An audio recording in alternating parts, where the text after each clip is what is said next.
Hey, good morning, everybody. Morning. We're here for the 102nd meeting of the BTNEP Management Conference on this nice spring weather. I don't know about you, but I got azaleas blooming in my front yard. It's kind of weird. I'd like to welcome everybody, and just to remind you that the way we take roll now is for you to sign in. So if you have not signed in front, please make sure you sign in before you leave today so we can document your presence here. We passed out the minutes a while back, and I hope everybody's had a chance to review those. Do we have anyone make a motion to accept the minutes? I saw Dr. Tim Clay raise his hand. Anybody second? Dr. Gary LaFleur second. All in favor? All right, thank you very much. I'm going to turn this over to T. Bradley Keith, our director, for his report.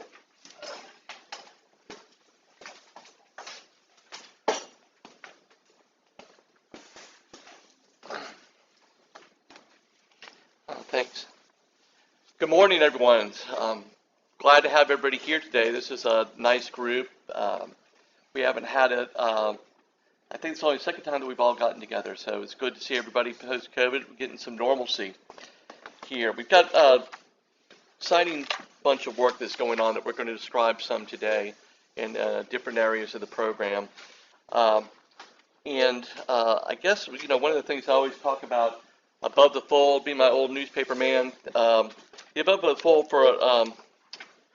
that I see for this last quarter is just the re-engagement that BTNEP's had at every level, going out and the people that we've had come visit, the presentations that are being made everywhere, and the work that is just out in the estuary that we do day in and day out with water quality, the habitat restoration, our native plant endeavors, and we've got our marine programs that are really kicked in that you're going to hear some about today. These are a few of the groups that we had in this last quarter. We played host to Restoring America's Estuaries, had their big conference down in New Orleans earlier, I guess it was in December. And in that, every one of the National Estuary programs was here. So we got a chance to play host to them on 28 of our sister programs from around the country. Got to meet with all of my counterparts, which was very good. A lot of you attended, which was wonderful.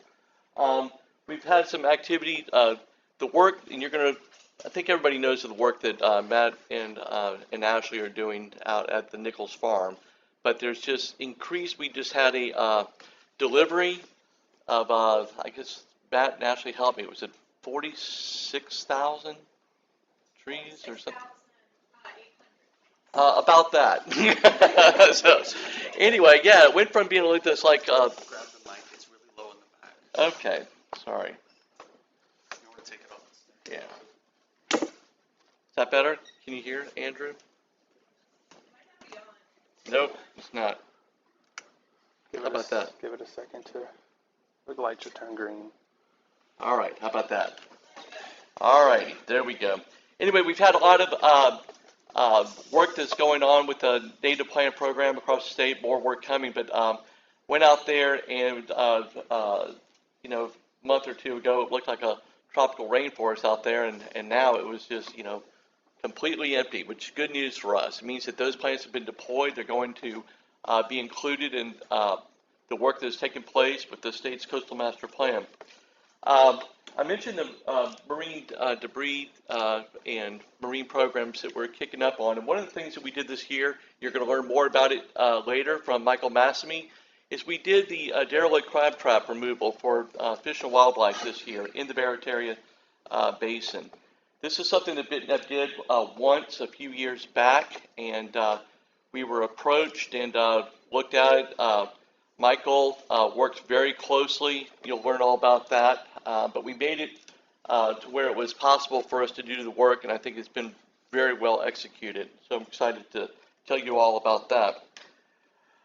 We had the Bays and Bayou Symposium that was in Mobile recently. It was wonderful to see some Nichols grad students making presentations there. They're frequent volunteers with BTNEP.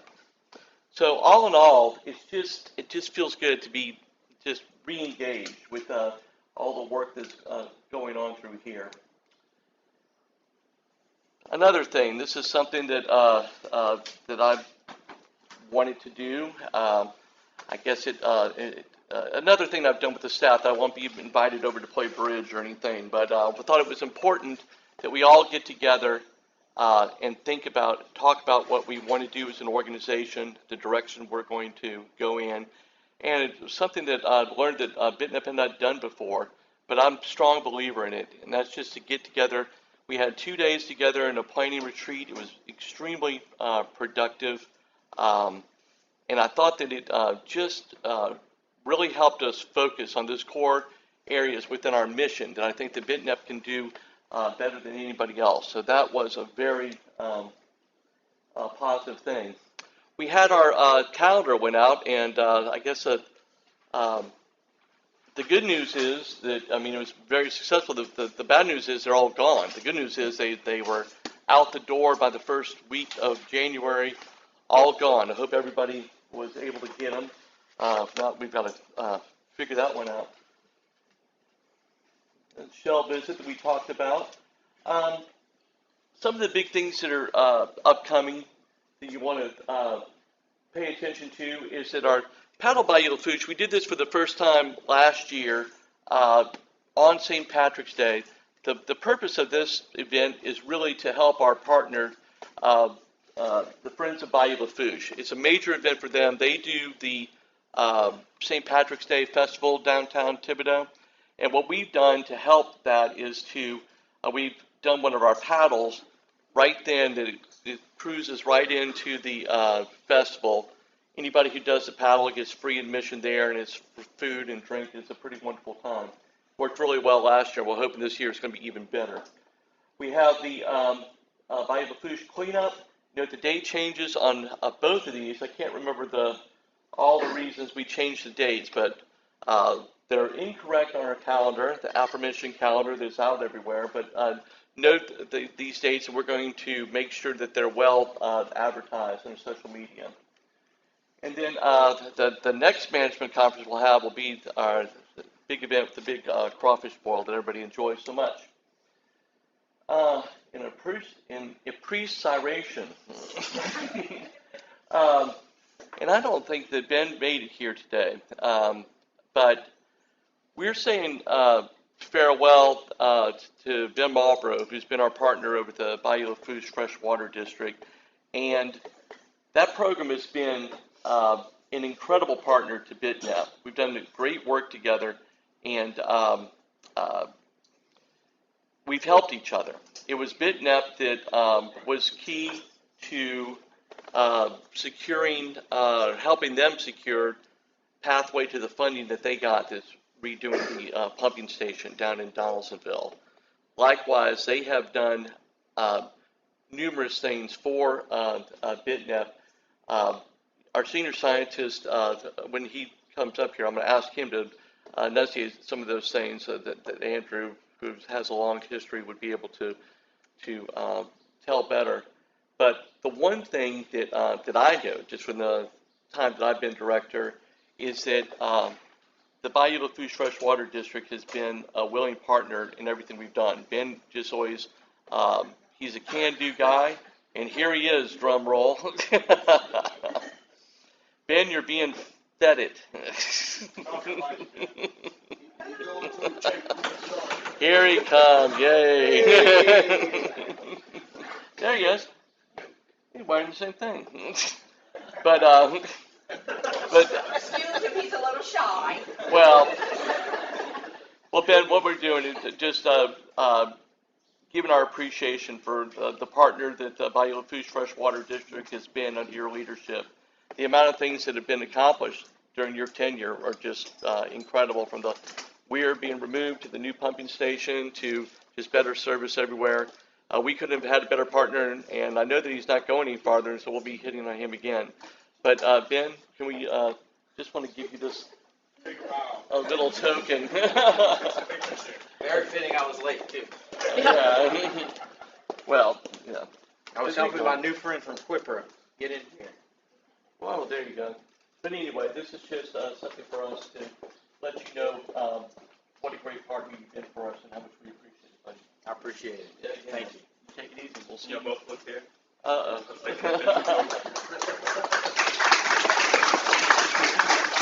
Entrance. It's all about making an entrance. Hey, is it spelled correctly on the plaque? Appreciate you. In a pre-saration, I hope so. Can I say something real quick? Absolutely. I don't know if I'll be invited back. I'm flipping over to the dark side in April. I had an opportunity to join the private sector, something I couldn't really pass up on, but obviously this is a humbling recognition, if you will, but T. Bradley's right. I think I came in on the end of his speech, but I think the Bayou Lafourche Freshwater District has made an incredible impact on not only the transformation of Bayou Lafourche, but it's ultimately a transformation for this entire region.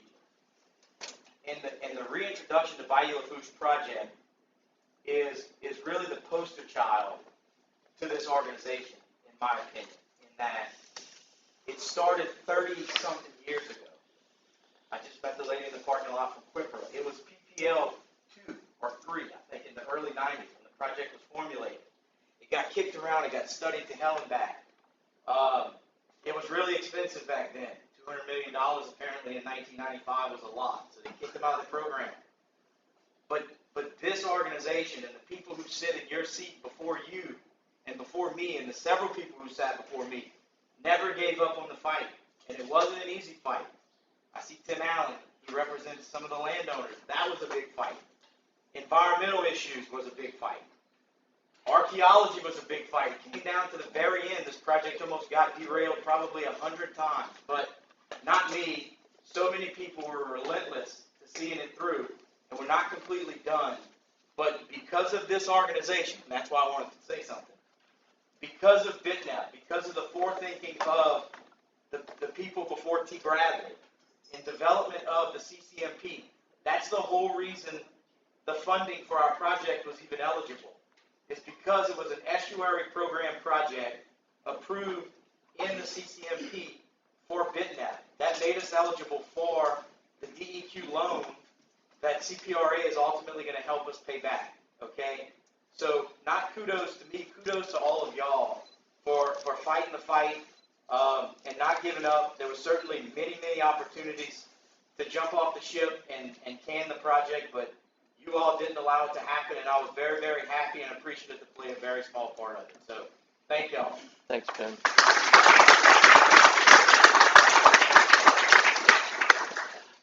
One of the slides that got lost and with the appreciation was just a note about some of the big happenings that over the last quarter. And one of the biggest was that CPRA, the Mid-Barataria Sediment Diversion, received the go-ahead as funding $2 billion. And that has been a debate, an issue that many folks in this room have been involved in for many years. We're going to, I think, talk about this a little bit at the end of the agenda, but it's going to be incumbent on BTNEP, on this management conference, to chart a course where I think that we can be most helpful to the estuary as this process moves forward. My own ideas, and it'll be, we can discuss, but I think that all the mitigation and all the issues that are going to come into play from the diversion, that's where I think that we can be very helpful and instructive, representing the interests of the estuary, working as the sediment diversion moves forward. So we will talk about that a little bit later in the meeting. And then finally, very tragic news that I'm sure that most of y'all heard about is that we lost one of our dear friends and someone who was very active within BTNEP. He was also a member of our foundation, Matt Severe. He was a great friend and a dear colleague, and just super excited about the work that went on here. He had enthusiasm that I just loved being around, and I I was just kind of shocked to, it's always terrible when you lose somebody that way before their time, and that's certainly what happened here. And he was left behind a beautiful family. And our chairman, well, I was going to ask if Gary LaFleur would come up. He's the chairman of our foundation. He knew Matt extremely well, worked for him for many years. Thanks, Steve. And if you would. Thanks, T. My name is Gary LaFleur, and I'm serving as the president of the Estuary Foundation. And I know a lot of y'all knew Matt. Matt was most recently serving as the vice president. So he was my vice president. He was also the vice president for Omalançon. And before that, he was a long-term delegate to BTNEP. So he served both BTNEP and the Estuary Foundation. And, you know, his day job was working in the marsh. And not a lot of people in our lives speak marsh, but a lot of people in this room speak the language of the marsh. And I think, like me, you know, when you looked at Matt's eyes, you could kind of see the sunrise of the marsh coming up. He was soft-spoken, right? So he didn't toot his own horn, but the way to get Matt to talk would be something like this. Is how my conversation with him would go. Matt, you seen a cottonmouth this year? Yeah. He said, I had one on my boot this morning. And then it would go on and on.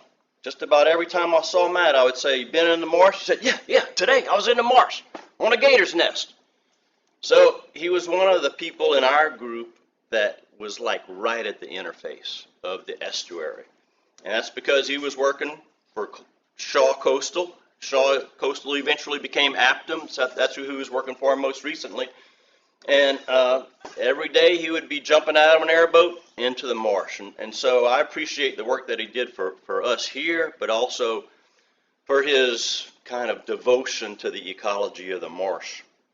And what I'm imagining is going on in the marsh today and on the coast is, you know, I think the red drum are drumming, and the clapper rails are clapping, and the spoonbills, they're bowing their head like this, and the gators are bellowing, and the bald eagles are soaring. And so you can raise your coffee cups with me for a coffee cup toast to Matt Sevier, long-term, devoted, faithful friend of the estuary. Matt, thanks.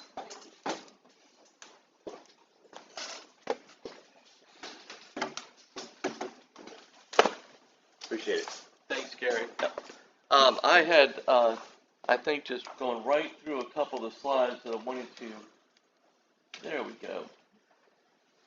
Y'all know I guess it was at the last management conference meetings when we finalized the proposed funding for our BIL projects. That's a bipartisan infrastructure law that Congress passed last year. These are the projects that we will be going forth with in the first tranche. That was money that was awarded last year. And we're going to be doing the second tranche. Our senior scientist, Andrew Barron, will talk a little bit about that process later on. But these projects, with the canal belt backfill restoration with the group, the Lowlanders, we've worked with in the past, we're going to be doing the Barataria Basin monitoring with Nichols. Very, very exciting. We have, speaking of, this is another Bayou Lafourche Freshwater District project. That's a St. Charles Community Park boat launch. It's going to be a multi-phase project, and this is the first phase of it. We have an educational exhibit that will be going up in the new coastal building here on campus, which is another exciting opportunity. And a documentary that we are going to be a major sponsor for about the tribe here in the basin, the effects of climate change and such. It's going to give us a great calling card to talk about these issues. And then also I mentioned just briefly, but we will discuss this later on in other business, but about the sediment diversion. And there'll be nothing in our lifetime that affects the estuary more than this project.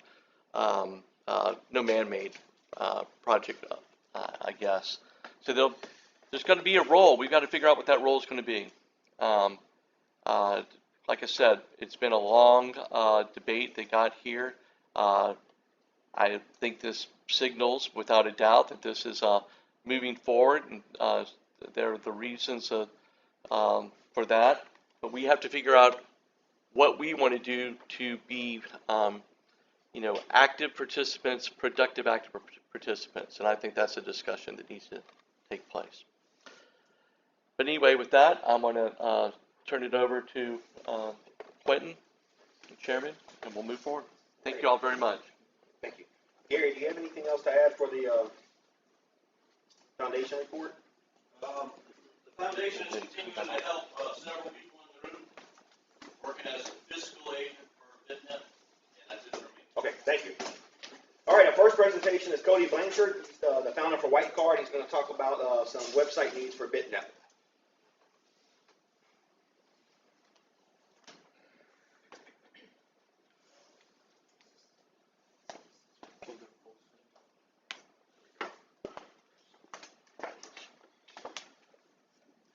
Good morning. Good morning. Guess it's not working. I'll just be loud. So I'm Cody Blanchard. I'm the founder of White Car. We're a local brand management firm here in Thibodaux. Our roots with BTNEP go way back. BTNEP was actually my first client when I started White Car in an extra room of my apartment, and we got a call to ask if we could help with the first Bayou-Lafourche cleanup. And since then, we've had different roles with BTNEP moving forward, and we just made 10 years, so we've been working with the organization for quite some time. Most recently, we've worked with BTNEP a lot on their communications management, from social media to email marketing, and as recently helping live stream and do some different odd and ends communications-wise for the management conference. But one of the things that we really want to talk about is the current website and the needs. And so the mindset I'll ask you all to be in is that BTNEP is doing such great work, and BTNEP is growing in a major way. So we have to understand, how are we going to get all this information out to everyone as effectively as possible. This is the current website. You'll see we have both the desktop version and what we call a responsive version. Since so many people are accessing their websites via their tablets, their mobile devices and whatnot, we have to make sure that these tools are providing a proper experience and it's not difficult to navigate. If you dive deeper into the website, this is what you'll see. It's a bit difficult to see here, but this is actually what we call the site map of the BTNEP website. So we'll zoom in a bit closer, and you can see this is basically the menu you would see at the top, and then all the pages that fall below it. So what we're looking at is that we have over 90 pages of content, and we have 9 subdomains. So outside of just going to bitnep.org, there's birds.bitnep.org, there's education.bitnep.org. So there's so much information there. And we believe it's time to take another look and say, okay, we've been doing some great work, and we've continuously added to the system, and we've added to the system. Let's take a step back, let's reorganize, and let's figure out what's our system moving forward to make sure that we're delivering the best client experience or visitor experience. So we love to look at providing an enhanced navigation. What does that navigation look like on the top? We have scientists that are coming visit BTNEP. We have everyday citizens that are coming visit BTNEP. What makes sense in terms of those key points when someone first gets to your website? We want to streamline content access. As we said, with over 90 pages, there are so many files and photos and things on this website. We need to understand how we're going to organize this content best, and then also put a plan in place to organize it effectively moving forward. While we're doing all this, it would make sense to refresh the visuals and just make sure we have a great user interface. And doing that, we can just improve the overall user experience, making sure everything is adequate for responsiveness to work on iPhones, iPads, all those types of things. And then lastly, we'd love to implement an effective maintenance plan. That way we make sure the website is managed in tip-top shape. We have backups and plans in case something happens that, we can rebuild the website really quickly. We'll have things like analytics. We can look and make sure what's happening on the site, who's visiting, where they're visiting, and things like that. So that's just a very brief overview of to keep everyone updated, and we're looking at how can we potentially bring that biggest external force of who is BTNEP outside of this group as a positive resource and making sure we have it as best as it can be. Thanks, Cody. I'm certainly not the IT expert. I'm a joke around the office, but in the IT terms I know, the BitNEP website right now is clunky. It just it's hard to get information on or off. And the analogy that made sense to me that I could understand was that BitNEP's website was originally a house, and then they built on a room, and that room had plumbing, and they built on another room. That room didn't have plumbing, but it had AC. They built on another room. And so the systems don't quite work together. So we've got to do a technological rebuild. And so I wanted Cody to explain it in ways that made sense better than my house analogy. But anyway, that's something that we'll be undertaking. We are going to,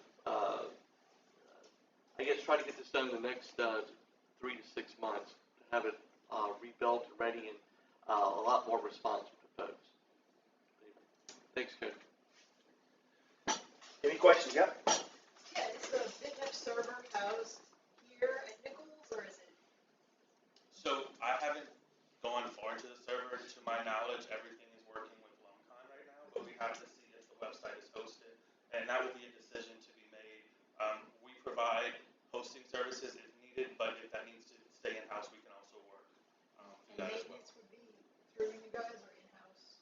That can again be determined on what that maintenance plan looks like. We do that for majority of our clients, but if it's something that you'd prefer to have in-house, we can help to work on a plan or just say, hey, this is what we would recommend to do. It's completely open to what you would see as most beneficial for BitNEP moving forward.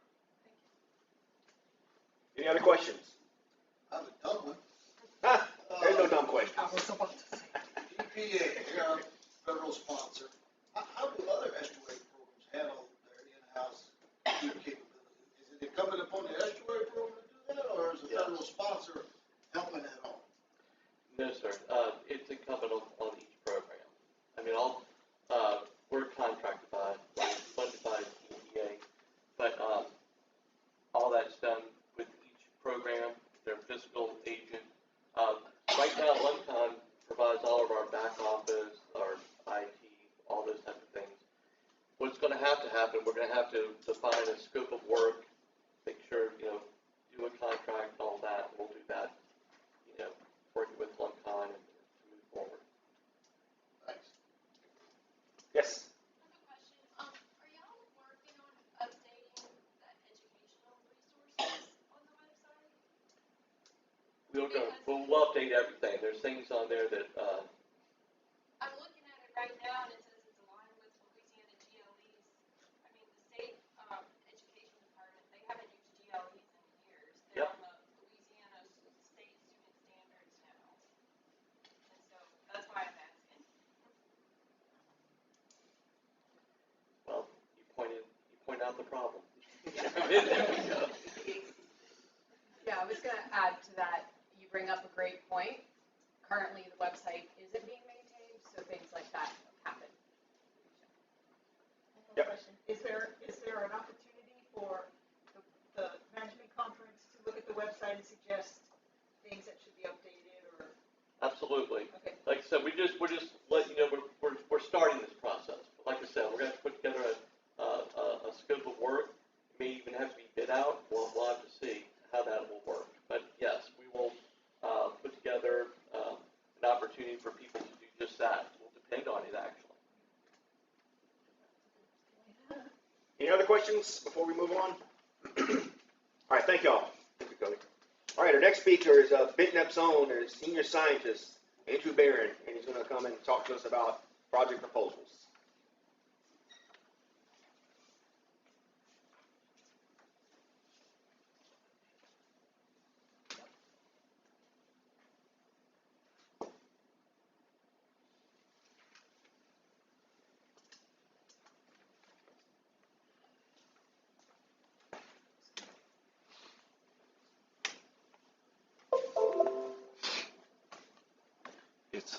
It's just the PowerPoint and the Word document.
Can everyone hear me?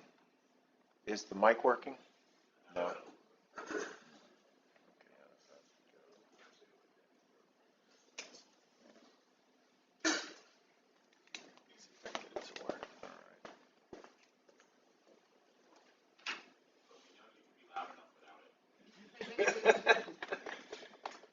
Thank you, Michael. Okay, how's that? Hey, so everyone, before I get started with my okay, I don't know if that's not the I don't know if it's the right one or if maybe that's the end of it. Yeah, okay, here we go. Left and right. Okay, so before I get started on this presentation, I just wanted to thank Ben and the Freshwater District for all of their support with the water quality work that we've been doing since, I guess it's been since 2016, really the work that they've been doing since 2019, 2020. So this is work we're doing under Department of Environmental Quality. And this is through this work, that's the kind of the key, I always call it the key that unlocked the door to all of the work that we've been doing in Bayou Falls. And it opened the door for all sorts of work, even like the wetland that we're seeing being constructed over there at Nichols. And so I just wanted to thank Ben. Ben was open to working with us when many other parish leaders were not. And it's really done well for us, for the Freshwater District, and for the region. So let me get started. I don't want to delay this too much. So I'm going to be talking about our award program for the FY 2024 program. Originally, I was going to give a webinar tomorrow, but we're kind of reworking the RFP. We want to incorporate more of the language from the BIL grant into the RFP. That's going to include some language about underserved and underrepresented communities. And so we're actively doing that. We're also going to be pushing back the due date, the drop dead date on the proposals. Okay. So anybody out there who is submitting a proposal, you're going to have an extra 2 weeks to submit a proposal. I'm gonna cover that. All right. So let's get started. I think most of you know me. My name is Andrew Barron. I'm the Senior Scientist and Quality Assurance Manager. And if you're submitting a proposal, you're going to be submitting them to me, to my email address. And I'm just going to give a general overview of BTNEP. Hopefully all of you are familiar with this. This is our programmatic region. To give you some perspective, this is New Orleans. We're bounded by the Mississippi and Atchafalaya rivers.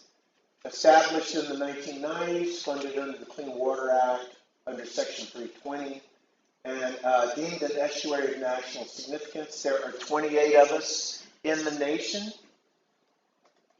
And our governing structure is that we have a management conference, which is kind of like our guiding committee. I work for the program office, and we use action plan teams, okay, to determine the projects that are going to be coming in. They're going to be the first phase of all the work that we're doing. I'm going to talk about this a little more. And then we also have a private foundation. And this is a management conference. Has a huge, broad stakeholder group. And this is a photograph of those folks from a few years back. All right, so how do we do restoration? We're funded through the Clean Water Act under Section 320. That literally formed the National Estuary Programs. The CCMP, Comprehensive Conservation and Management Plan, I'm sure many of you have heard us talking about that. That is the blueprint for all the work that we're doing. If you're submitting a proposal and you're wondering, what could I do? Where could I go to look for, what could I do? Well, the CCMP is it, okay? Go and find the CCMP. We do have it on our website. You should be able to still access it. We do have some issues with our website, but that should be pretty easy to get to. There's a list of all the action plans there. And if you're interested, for instance, in working in agricultural runoff or something like that, we have a specific action plan that focuses on that. So that's the sort of thing you need to do. It doesn't have to be just one action plan, that it might fall under. All right, so the CCMP, Comprehensive Conservation and Management Plan, there's 45 action plans. These are tasks that we need to implement in order to restore the estuary. And so how do we do, we're still talking about how we do restoration. The CCMP is composed of these action plans for restoration of the estuary. Action plans are implemented with projects. That's where submitters come in. They submit projects that implement the various action plans. So the CCMP is up here. It consists of action plans, which are implemented with projects, compiled into an annual work plan. So we do this every year. So we get submissions of projects, and then we take those projects, the ones that are submitted to us, the ones that make the cut, so to speak, the ones we think that would make good projects, they go into a work plan that we submit through a process, okay? And so where do the projects come from? The projects are crowdsourced from the public, from you guys, and anyone can submit. We have people from universities who submit. We also have people from the general public who might be doing invasive species. They might be clearing out, invasive species from large tracts of land. So there are various different action plans like we talked about before. So for instance, we have big categories of what are going to be grouped into action plan teams. So under water quality, these are the action plans that would fall under water quality. So EMA, pollutant identification and assessment, sorry about that. Okay, I'm going in the wrong direction. Oil and produced water spill prevention and early detection, improvement of water quality through reduction of sewage pollution, reduction of agricultural pollution, improvement of water quality through stormwater management, urban green spaces, assessment of harmful algal blooms, improvement of water quality through reduction of inshore and marine debris. And then the next grouping is called biological resources. So there's two under that one: protection and enhancement of native biological resources. And then the second one is reduction of impacts from invasive species. And in fact, probably the vast majority of our scientific projects are under this action plan team. That's probably where we get most of our submissions. And then finally, education and outreach. We have community engagement, civic engagement, media engagement, public engagement, extracurriculum development, continuing education programs and informal education programs, financial support for education initiatives, cultural heritage and lifeways. And so that one would be under, again, education and outreach. So proposal, costs, and timeline. Reasonable project ranges for, so we have two different pots of money that are going to be compiled into the work that we're doing for this year. We have 320 funds and we have the BIL funds. So that's the bipartisan infrastructure law, okay? And so people are interested when they're writing a proposal, they want to know a reasonable range for their proposals. So a reasonable range for projects that would be funded under 320. These are going to be smaller projects, all right, between $5,000 and $50,000. And then under the BIL, reasonable project range above $50,000. So we're looking for larger projects. And then under 320 funds, for those projects, those are going to have a shorter project duration. We're looking at a 2-year project duration for those, whereas under the BIL project funds, we're looking at a longer timeline of 5 years. And so just under general issues, the proposal format is within the RFP. We've made it convenient where I'm providing a Word document that actually has the outline. You should follow that format. It has all of that laid out for you.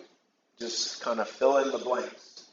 Submitters of proposals are automatically going to be part of our action plan teams where you're going to be asked to make presentations. If you're submitting a proposal, you're automatically asked to come to before the action plan team and make a presentation to them.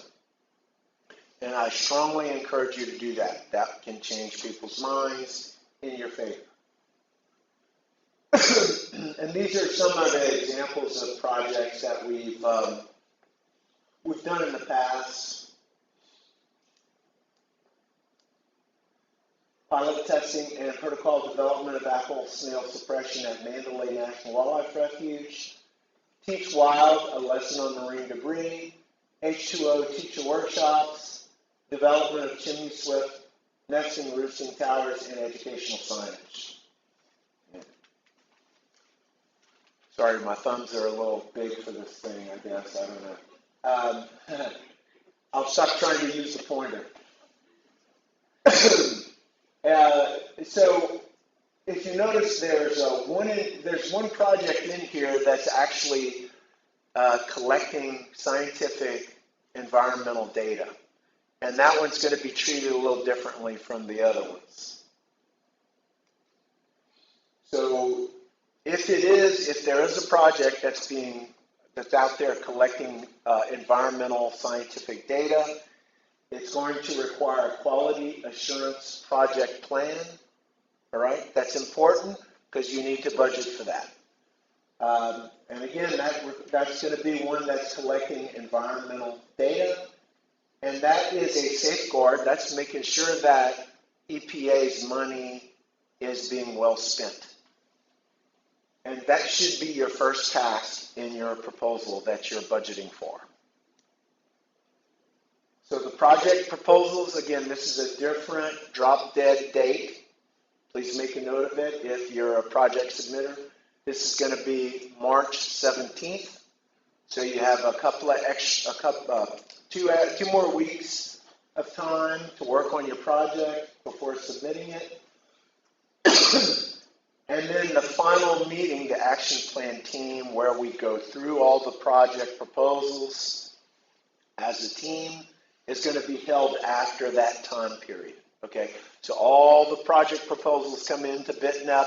We sort through them. We decide which action plan teams they're going to go with, and then they get sent out by the individual staff members. They get sent out to those action plan teams, okay? And then they hold meetings and begin that process of ranking projects, okay? Usually it's one meeting, but it might take 2 meetings. The final meeting will be scheduled by BTNEP staff managing the individual action plan teams.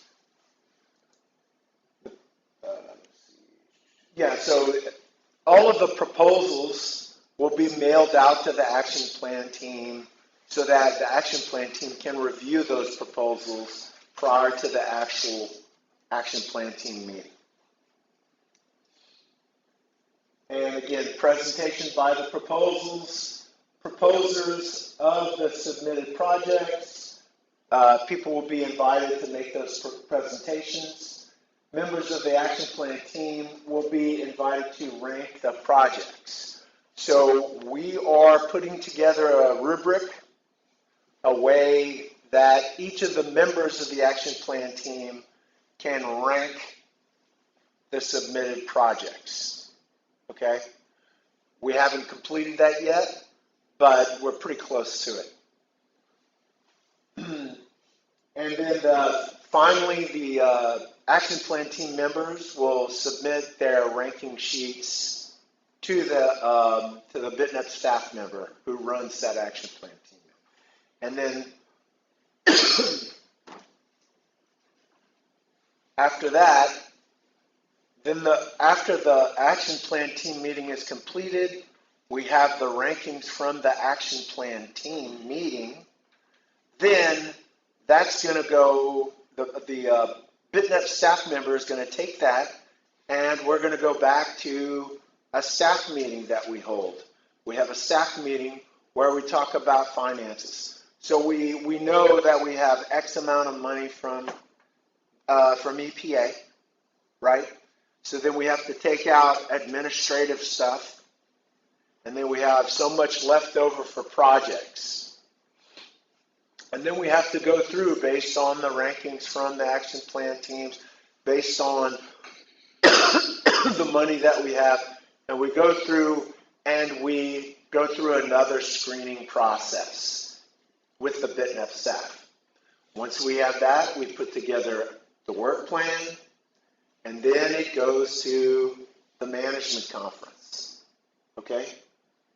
The management conference is the next level of review in this process. You guys are part of that process. You guys should go through the projects and scrutinize and look at it and look at the budgets and see who's doing the work and does this make sense, all of that. And then finally, once the management conference approves, then it goes finally to EPA for final approval. And that's basically what I've outlined here. And so then, by the way, this is our inspector from the freshwater district. Anyway, thumbs up. Hopefully everything's okay. Everybody understands everything. And so if y'all have any questions, I'll be happy to take questions. Andrew, thank you for laying that out for everybody. I think that's very helpful. One thing that I'm wondering if it may make sense when you actually lay out the guidelines, the scope of project financially with 50,000 plus is very, very big. And when you have a limit and you're getting $900,000 a year for BAL, I'm assuming you're not intending to try to make one project that you're going to fund out of it. So there probably is in your minds some sort of cap on what a project is. Yeah. I mean, I know there's going to be a range in there, but it might be helpful, because you also said over 5 years. And $50,000 for 5 years is not much, Correct. But that might be something, you don't have to have an answer now for what that is, but it may be something, because I get a lot of questions about what you guys are doing from people outside, and that's one of the questions people are already asking me, is how big a project scope will you consider? Well, think about it this way. So, I mean, we can look at our previous year of BIL projects, and I think there were four projects that were funded for the same amount of money. And we're probably looking at about the same range of projects. So it's probably going to be 3 to 4 projects. So it's going to be projects in the range of $200,000 or so. So is that $200,000 a year for 5 years, or is it for $200,000 total? It's $200,000 total. So that's just where it might be. I think what you're saying is reasonable, and I have no complaints about it. Just making sure that everybody understands that is all. Sure, that's a good point. And the funding, none of the funding is meant to be like, oh, you're going to get another $200,000 next year or anything like that. It's a standalone year. It's a single work plan. So it's for this fiscal year, and that's it. You get your shot at it here. If you want want to reapply next year, and try and make your case again next year, good luck. But that's how it is. That's what you're saying is completely reasonable. Okay. I just think that from just making sure that the potential applicants understand that, Okay. that I think is good. Because, looking at somebody that has some very large projects, $200,000 over 5 years, that's $40,000 a year. That's on par with what you might get if you applied for the regular EPA funding for a year of a project. I think that 5 years is a little misleading. It doesn't mean, I think that's. what we have with 320, we have to get it done, within 2 years, per EPA. There actually is not a time limit on the BIL. Beyond, I think that they're, on the last year, they're going to, I think it's closer to 7 years. They're kind of making these up as they go along, but we have to be clear. You're right. We're rewriting that RFP thing to include this language. I think you just say this, what is the total amount of the work, or whatever the duration of the project is. When you put 5 years in there, I think that's where people might get confused. Well, let me just, I guess, just to kind of make it a little more clear, we would love it if you would complete your project within a year or 2 years, or, within this, that's the maximum amount of time we're saying you have to complete the project. That's what these limitations mean. It doesn't mean that you have to do it over 5 years. It doesn't mean anything like that. If you complete it within, shorter amount of time, that's great. That's what we want. Yeah, I understand. I just want to make sure that when people see your description, they fully understand. But what you laid out makes perfect sense to me. Okay, great. Yes, Jonathan.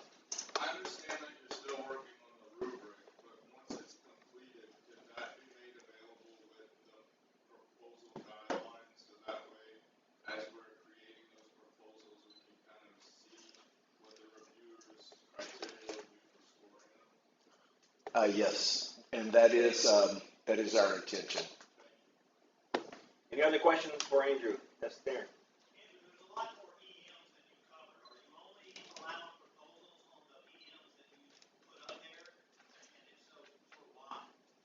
Yes, we're focused on these. These are the ones that we have right now. We have staff members who can actually manage these projects. So that's really the practical answer to your question. Any other questions? Just to follow up on that, forgive me. We wouldn't reject the proposal if it fell under an action item that we didn't have a staff member for, would we? Thank you. No. Any other questions? Going once, twice? Thank you, Andrew. Sure thing. All right. Our next speaker is the man who just asked the question. So Mike Massamy is going to talk about invasive species and marine programs. Mike? And the derelict crab, yep.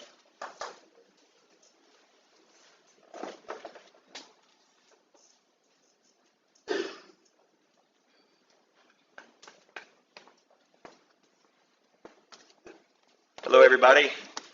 I'm Michael Massamy, BTNEP staff, Invasive Species and Marine Programs Coordinator. And I'm going to talk to you about this Project Spotlight. We're in the middle of the derelict crab trap removal program for Terrebonne for 2023. And I'm managing this project for BTNEP. And many thanks to the foundation and to Gary for helping us out with the contracting with Wildlife and Fisheries. And several people on the staff have been giving us a lot of help on this. And I'm just going to go through a few slides. I've been out in the field for the last 6 days working very long hours. So it's nice to have a day off and be in the office, and I can catch up and show you guys what we've been working on. This is a map of the closure area. So the way this works is that Wildlife and Fisheries picks a closure area, usually one per basin per year. I see Willie's in the audience. Maybe you can correct me if I say anything that's mistaken. And so this year, this is the closure area for Terrebonne. There's another crab trap closure going on in Pontchartrain and Barataria, and another one out west.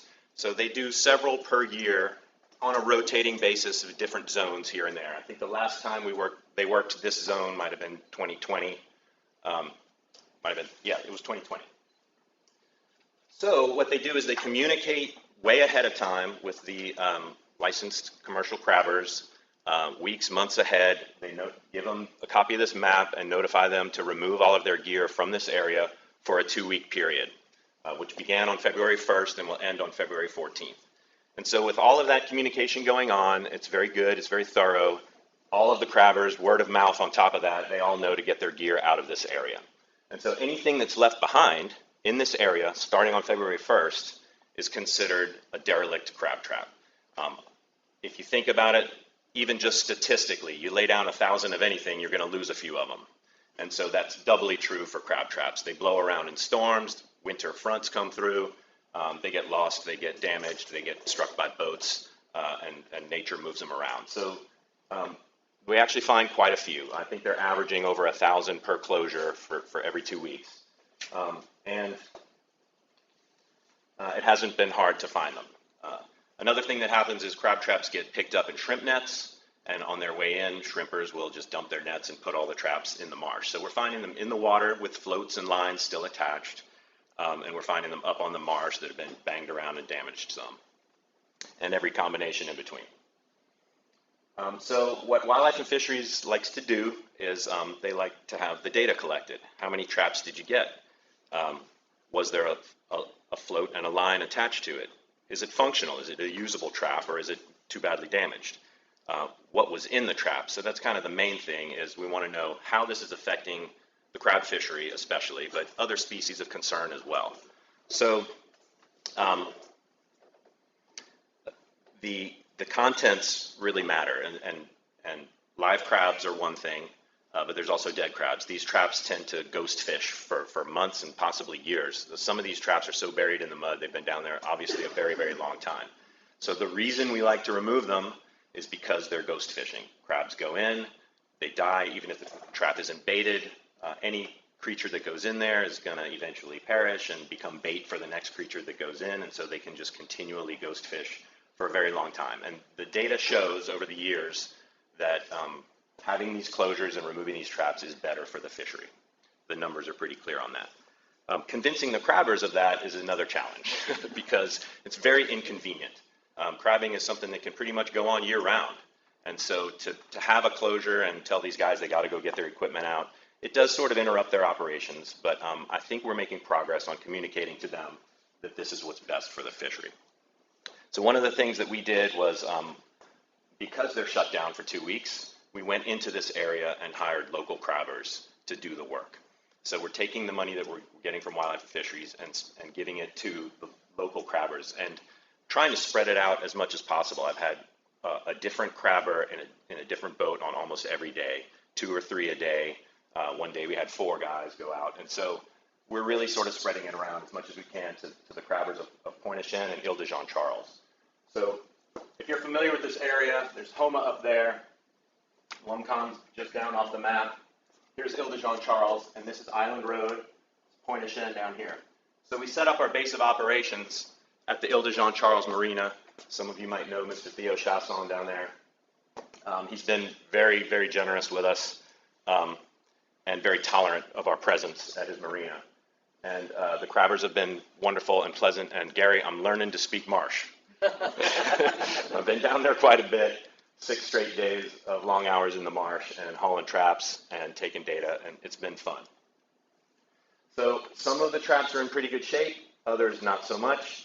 This is a real typical, as your boat fills up, you go out at 8 o'clock in the morning and you start loading the boat, and pretty soon there's nowhere to stand and you're just overloaded with crab traps. You got to run back to the marina and drop them off. Here's in the morning, we have a little debrief of where we're going to go for that day and what we're looking for.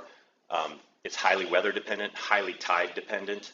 And it also depends on what kind of boats these guys bring. Sometimes they have very large boats with a long bow. You can get up onto the marsh. Sometimes they're just too big and take up too much draft and you can't get onto the marsh, so you go look at big water. So it really depends on what's going on each day. And then one of my jobs is to match up volunteers to take the data and put a volunteer on each boat. So I have to make sure I have the right number of boats with the right number of volunteers, and the volunteers are trained and know how to fill out the data sheet. Here we are at the marina in the morning, going out picking up traps. This is Mr. Russell Dardar with a stone crab. So we get a lot of blue crabs in the traps. The next most common thing is probably stone crabs. That's a big one. And then you get a few fish. We get some sheep's head mostly, oyster toadfish a lot. And one day we pulled up a very decayed mammal of some kind. It's still kind of undetermined exactly what it was. And we've had diamondback terrapins, which is a species of concern that one of the main reasons we do these closures is to protect the diamondback terrapin. And occasionally you get one terrapin in the trap, but we had one trap come up with 22 dead terrapins in it. Very sad, but apparently that's common. If a female goes in, the males go in after her, and so that's happened one time so far. We're a little past halfway through the closure. Some of them are so sunken and buried. Oysters love to grow in these traps. They're very, very hard to haul up and get on the boat. It's back-breaking, filthy, stinky work. Sometimes it's just a block of concrete with oysters. Some of these guys have hard tops, and we can use that as kind of a satellite boat, have the other boat, instead of having to run all the way back to the marina, we load back up on their top. These boats can carry over 100 traps. There's a diamondback terrapin. Here's a picture of many, many, many traps all in the marsh that were most likely dumped from shrimpers coming in. Some of them are very muddy, pulling out of clay and mud. And then back at the facility at the end of the day, can't really see it very well, but there's a modified log splitter there that's on loan from Wildlife and Fisheries. And the Berg office has been very generous with us. We pick it up in the morning, we drop it off. They've been letting us keep the BTNEP truck there, so much appreciation to Wildlife and Fisheries and the folks at the Berg office. It's a modified log splitter, and it just crushes the traps, and so you don't take up quite so much space in the dumpster. We've also, I'd like to acknowledge EMR, the metal scrap recycling company. They've given us the dumpster for free, and also sent volunteers on 2 occasions to come take data for us. That's a very full dumpster. A crab that's just going soft, which is happening right now, coming out of her shell there. And yeah, just the hard work of hooking them and dragging them up. Mr. Glenn Berg and his son Pacey, they had a great boat. And I think that's it for my slides. Any questions about the crab trap program? Yes? I was just wondering, I see in other states where lobster traps, crab traps are identified by the owners. There's no accountability in Louisiana for these traps. And this program goes on year after year, kind of like insanity. We're doing the same thing over and over again. It's no improvements. Has there been any discussion about identifying these traps and being able to get back in touch with the rightful owners? Yes, there has been discussion, but it hasn't been fruitful. So some years ago, one of the closures in Pontchartrain was contracted through Pontchartrain Conservancy. I think at the time it was Lake Pontchartrain Basin Foundation, and I believe they had $10,000 dedicated to a pilot program to try to hold on to the traps and get them back to some of the crabbers. Every trap is tagged, so they do know who the owners are. But from what I understand, and I haven't exactly pieced together all of the details, but basically that pilot program was deemed not effective. The folks just didn't come get the traps. And also, because it belongs to someone else, you can't really repurpose it and give it to another person. So I think there's some legal issues there and some logistical issues that just made it sort of impossible to implement. That's what I've been told. I do think it's, I've had a lot of time to think philosophically about this thing while I'm out on boats and cruising the marsh and crushing traps. It's very zen. You're there for hours crushing traps. Yeah, I think it's very wasteful to, it's one of the reasons the crabbers hate it is because it interrupts their process, but another reason is because they watch perfectly good traps get smashed and thrown away. But hopefully eventually we can come up with, at least this time we're recycling them and they're not going to a landfill. That's one good thing. Maybe we could revisit a program to try to have someone hold on to them for a while. If nobody comes and claims them after a certain time, maybe they could be auctioned off. I don't know. Well, that would make a great BitNEP proposal, actually. If somebody wanted to spearhead that and attempt to just have a location where you could clean them off. I mean, they're filthy, for one, and logistically sort of difficult to move from point A to point B. So there's a lot of logistical issues for that. But if someone wanted to take that on and submit a project proposal, we would certainly look at it for sure. I hate throwing away useful things. Another thing that's come up several times from several different areas is why don't we use the crushed traps as oyster substrate and shoreline protection? From early on, when I first came to BitNEP, it was sort of drilled into me that you restore marsh with sediment and plants. You don't restore marsh with garbage. So I just immediately had sort of a negative reaction to using these traps that way. But now that I've seen, how the oysters grow on them, they basically become blocks of oysters and the trap disappears. That's what happens. So that's another project that we might be interested if somebody wanted to spearhead that as a demonstration project on a little piece of shoreline somewhere, put 1,000 traps down or something like that. I'd be interested to see if that would work or not. So I have kind of mixed feelings about it, but it's certainly something we would look into. Any other questions? Mike. Tim. Having been involved with a couple of those before and hustling volunteers, usually volunteers are one and done. Yeah. They're good for a day and then that's it. It's hard work, as you said. So hats off to you to fund the local crabbers to go about cleaning up, not their mess, but other people's mess, of course. How are those guys compensated is my question. Day rate? Day rate, it's a day rate plus fuel. Yeah.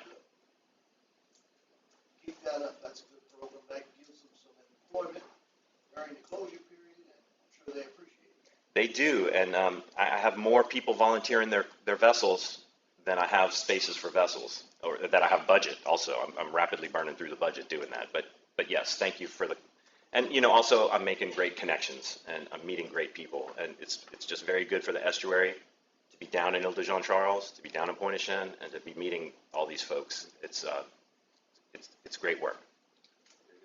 Michael, that is a good idea to further explore. Maybe there is a way, because like some of those traps are brand new. Some of them look like they're not investment at all. They look like they're $50+ a piece. By the time they're rigged out and stuff, they're closer to 70. So. Yeah, and half these guys, they pull up a trap and they say, "Oh, I know this is Bebe's trap." Right? They recognize the trap and they know whose it is sometimes. Yeah. Anything else? Other questions? All right, thanks. Thank you all. Mike, could you bring me the microphone? Yep. Oh, how many have you gotten so far, Michael? Oh, yeah, right. Yeah. I forgot the most important, the fun part. So we've been out 6 days. We got 140, 267, 58. Friday was very windy and cold, and one of the boats got stuck in the mud for an hour and a half, the one I was on. Then Monday, 208, Tuesday, 174, and yesterday, 126, for a total of 973 traps. And Wildlife and Fisheries organized a volunteer event on Saturday that we were not directly involved in. I hear that they got around 250 on Saturday also. So we're on par for the average for a usual closure, and we're going to go get some more.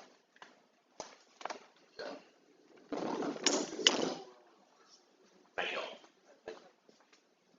All right, thanks, Mike. Okay, I want to remind everybody that our next meeting is going to be May 11th. We'll be here in the Civic Room, and I'm pretty sure we're going to have coffee for that day, right? Yeah, so that's going to be a nice big one.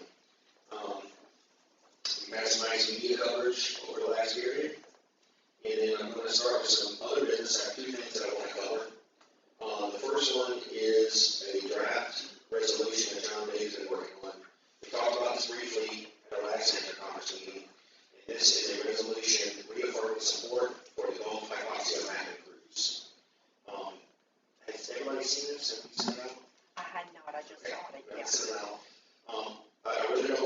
this whole thing. And basically what it is saying is acknowledging the importance of the Gulf Hypoxia and Mac cruises. And provides opportunities for graduate and postdoc students. It's operated out of Locon. And that our manager conference has expressed support for it in the past at the August 2017 and August 2019 meetings. And so the final statement of this resolution states, therefore, the Barataria-Terrebonne National Estuary Manager Conference hereby reaffirms its support for the annual Gulf Hypoxia and Mac cruises and their continued funding, operation, and progress, and conveys this support to Louisiana's governor, lieutenant governor, and congressional delegation. So what we're asking for is a vote. I don't know if anybody make a motion first. So. Can I say something? Yes. So, I think these are really important. You know, Lomcon has been the lead, the RV Pelican of the state's research vessel has been doing these cruises since 1985. And there's a diminishing commitment on a federal level to maintaining these mapping cruises. And, you know, this is not a commitment of any funding or anything, but, you know, we got a similar one of these just signed by Terrebonne Parish, and we're trying to get other ones to do this, basically stating how important it is to everybody that we continue to map the size of the pocket zone every year. And that's really what this is about. And so there's a concerted effort that's being put in to try to get as much support for the need for this. Okay. Just making a motion to pass the resolution. Okay. Do I have a second? A second over there. All in favor? Aye. Anybody not in favor? Okay. You're all in agreement. Thank you all very much. Is John Testich here? I asked to give him some time today to speak about the Barataria diversion. He's the past chair of the Louisiana Oyster Task Force and owner of Ameripure Oyster Company. So John is here, our representative for him. If you want to speak about the diversion. Okay, I guess we're not going to discuss that. All right. Any other new business? No? Yes. A question to the foundation representative here. When are you and where are you taking the donations for the White Food Gala and all that kind of finale? And also, how does one make a donation to the foundation? Thanks, Chris, for asking about that. The White Food Gala is still going to be at SPARS probably in September 2023 again. So we would love that partnership with SPARS, and we would be happy to take donations. One way to do that is through the website. You can still get to a link to our website at Estuary Foundation, or you can send money straight to Nicole, or you can send money to our office with Linda Tabor, our bookkeeper. Thanks for asking about that. Thank you. Any other business to address today? I'll make a motion to adjourn. Chris, second? Got it right there. Okay. All in favor? All right. See you guys at the meeting.